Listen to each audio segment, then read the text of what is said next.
ભરૂચ જિલ્લા આમ આદમી પાર્ટી દ્વારા ડ્રગ્સના દૂષણને ડામવામાં ગૃહમંત્રી નિષ્ફળ રહ્યા હોવાના આક્ષેપ સાથે મુખ્યમંત્રીને સંબોધેલ આવેદનપત્ર જિલ્લા કલેક્ટરને પાઠવી રાજ્યના ગૃહમંત્રીને પદ ભ્રષ્ટ કરવાની માંગ કરવામાં આવી હતી। આમ આદમી પાર્ટી દ્વારા પાઠવવામાં આવેલ આવેદનપત્રમાં જણાવાયું છે કે ગુજરાતમાં છેલ્લા કેટલાક વર્ષોથી ડ્રગ્સનો કારોબાર ખૂબ જ વધી ગયો છે અને યુવાધન બરબાદી તરફ ધકેલાઈ રહ્યો છે।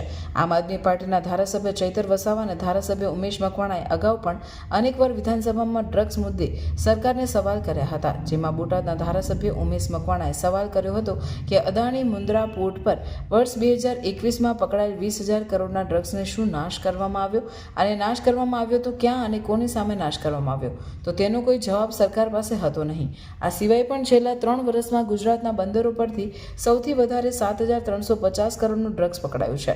બીજી બાજુ ભરૂચ, અંકલેશ્વર, સુરતની જીઆરડીસીઓમાં અનેકવાર ડ્રગ્સ બનાવતી કંપનીઓ ઝડપાઈ છે અને ડ્રગ્સ બનાવતી કંપની થોડા સમય બાદ ફરીથી ચાલુ થઈ ગઈ છે, તો ક્યાંક ને ક્યાંક આ ઘટનામાં પોલીસ અને સરકાર અને ડ્રગ્સ માફિયાની મિલીભગત છે તેવી શંકા ધારાસભ્ય ચૈતર વસાવા વ્યક્ત કરી ચૂક્યા છે। ધારાસભ્ય ચૈતર વસાવાએ અવારનવાર આ જીઆરડીસીઓમાં ચાલતા ડ્રગ્સના કારોબારને રોકવા માટે અરજી કરી હતી, છતાં પણ આજ સુધી કોઈ કાર્યવાહી કરવામાં આવી નથી। ડ્રગ્સના કેસમાં પણ હંમેશા નાની માછલીઓને પકડવામાં આવે છે, પરંતુ કોઈ મોટી માછલીઓને પકડવામાં આવતી નથી, જેના કારણે ડ્રગ્સનો વેપાર દિવસે ને દિવસે વધી રહ્યો છે। આ તમામ ઘટનાઓ સરકાર અને પોલીસની સામે ઘટી રહી છે, તેમ છતાં પણ તેઓ કોઈ કાર્યવાહી કરવા માંગતા નથી, જેના કારણે અમને શંકા છે કે ક્યાંક ને ક્યાંક ડ્રગ્સ માફિયાઓ ગાંધીનગરના કમલમ સુધી પોતાનો હપ્તો પહોંચાડતા હશે। તો જો ગુજરાતના યુવાધનને અને ગુજરાત રાજ્યને બચાવવું હોય તો તાત્કાલિક ડ્રગ્સ માફિયાઓને તોડી પાડવામાં આવે, તેમના વરઘોડા કાઢવામાં આવે અને તેમની સંપત્તિ ઉપર બુલડોઝર ચલાવવામાં આવે।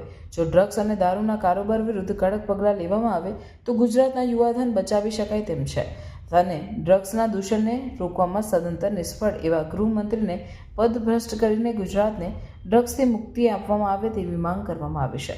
આવેદનપત્ર પાઠવવામાં આપ જિલ્લા પ્રમુખ પિયુષ પટેલ સહિત અન્ય હોદ્દેદારો અને કાર્યકરો ઉપસ્થિત રહ્યા હતા। આજે 2021માં મુન્દ્રા પોર્ટ ઉપરથી અદાણી પોર્ટ ઉપરથી જે 2,000 કરોડનું જે ડ્રગ્સ પકડાયું એ ક્યાં ગયું એની આજ દિન સુધી કોઈને કંઈ જાણ નથી।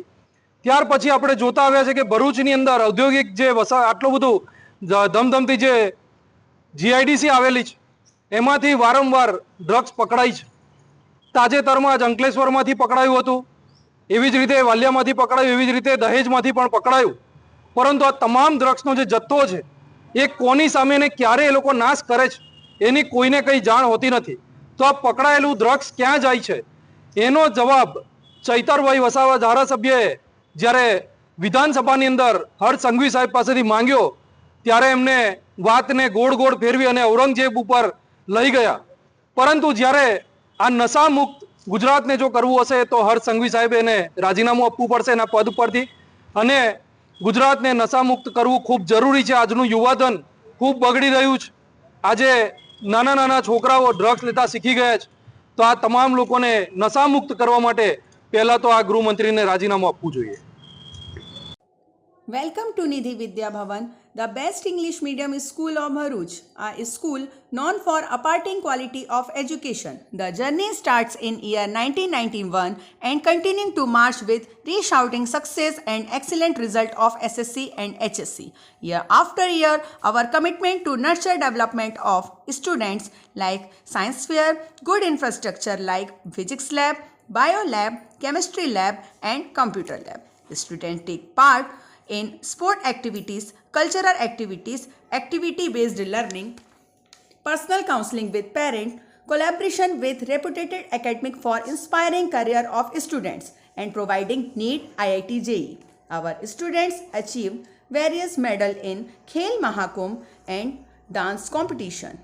Also, we celebrate various functions in our school. We have dedicated teachers team.